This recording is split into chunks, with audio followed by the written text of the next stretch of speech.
ZEE5 ಇರುವಾಗ ನೀವು ನಿಮ್ಮ ನೆಚ್ಚಿನ ಶೋಗಳನ್ನ ಎಂದಿಗೂ ಮಿಸ್ ಮಾಡಿಕೊಳ್ಳುವುದಿಲ್ಲ. ಅದು ಸಂಪೂರ್ಣ ಉಚಿತವಾಗಿ. ಸ್ವಾಮಿ, ನನ್ನಿಂದ ಇಷ್ಟೆಲ್ಲ ಸಮಸ್ಯೆ ಆಗಿ ಹೋಯಿತು. ನನ್ನನ್ನು ಕ್ಷಮಿಸಿ ಬಿಡಿ. ದೇವಿ, ಇಲ್ಲಿ ಯಾವುದಕ್ಕೂ ಯಾರೊಬ್ಬರೂ ಕಾರಣರಲ್ಲ. ಕಾಲಚಕ್ರದಲ್ಲಿ ಎಲ್ಲವೂ ಹಾಗೂ ಎಲ್ಲರೂ ಸರಿಸಮಾನರಾಗಿ ಕಾರಣರು. ಒಂದು ಬಾಣ ಎದೆಯನ್ನು ಸೀಳಿ ಮುಂದೆ ಹೋಗುತ್ತದೆ ಎಂದರೆ ಆ ಬಾಣವನ್ನು ಹೂಡುವ ಬಿಲ್ಲುಗಾರನಿಗೆ ಬಿಲ್ವಿದ್ಯೆಯನ್ನು ಕಲಿಸಿದ ಗುರುವಿನಿಂದ ಹಿಡಿದು ಬಿಲ್ಲು ಬಾಣವನ್ನು ತಯಾರಿಸಿದ ವ್ಯಕ್ತಿ, ಬಾಣಕ್ಕೆ ಕೊಟ್ಟಂತಹ ಶಕ್ತಿ, ಬಾಣವನ್ನು ಹೊತ್ತೊಯ್ದ ಗಾಳಿ, ಬಾಣಕ್ಕೆ ಎದುರಾಗಿ ನಿಂತ ಎದುರಾಳಿ, ಇವರೆಲ್ಲರೂ ಕಾರಣರೇ. ನಿಜ ಸ್ವಾಮಿ. ಆದರೂ ನನ್ನಲ್ಲೊಂದು ಪ್ರಶ್ನೆ. ನಿಮ್ಮನ್ನೆಲ್ಲರೂ ಭೂತನಾಥ ಎಂದು ಕರೆಯುತ್ತಾರೆ. ಆದರೂ ಈ ಅವಘಡಗಳೇಕೆ? ಇದು ಅವಘಡವಲ್ಲ ದೇವಿ, ಅವಸರ. ಕಾಲಕಾಲಕ್ಕೆ ಏನೇನಾಗಬೇಕೋ ಅದೆಲ್ಲವೂ ಆಗುತ್ತದೆ.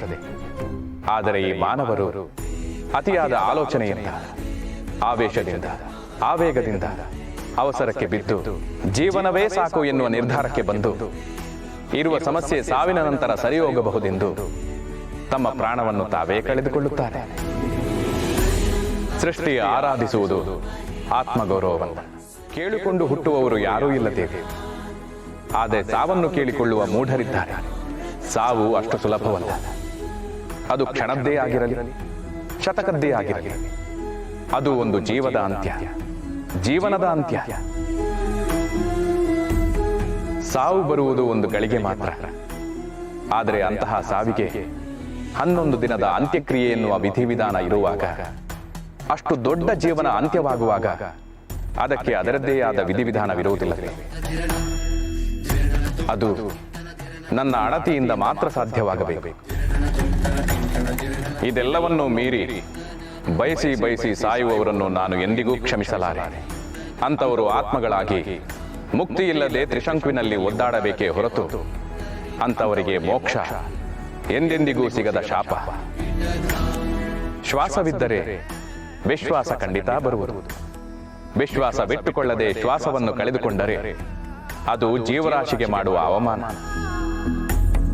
ಪ್ರೀತಿಗೆ, ಮೋಸಕ್ಕೆ, ವಂಚನೆಗೆ, ಹತಾಶೆಗೆ, ವೈಫಲ್ಯಕ್ಕೆ ಸಾವೇ ಉತ್ತರವಾಗುವಂತಿದ್ದರೆ ಊರು ತುಂಬಾ ಸ್ಮಶಾನವೇ ಇರುತ್ತಿತ್ತು. ಕೂತ ಜಾಗ ಚಟ್ಟವಾಗುತ್ತಿತ್ತು. ಭೂಮಿಯ ತುಂಬ ಹೆಣಗಳ ಅಟ್ಟವೇ ಆಗುತ್ತಿತ್ತು.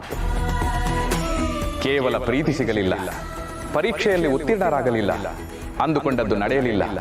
ಈ ರೀತಿ ಸಣ್ಣ ಪುಟ್ಟ ವೈಫಲ್ಯಗಳಿಗೆ ಸೃಷ್ಟಿ ಕೊಟ್ಟಂತಹ ಅತಿ ದೊಡ್ಡ ವರವಾಗಿರುವ ಉಸಿರನ್ನು ಕಳೆದುಕೊಂಡರೆ ಅವರಂತಹ ಮುಟ್ಟಾಳರು, ಮೂರ್ಖರು ಬೇರೆ ಯಾರೂ ಇಲ್ಲ.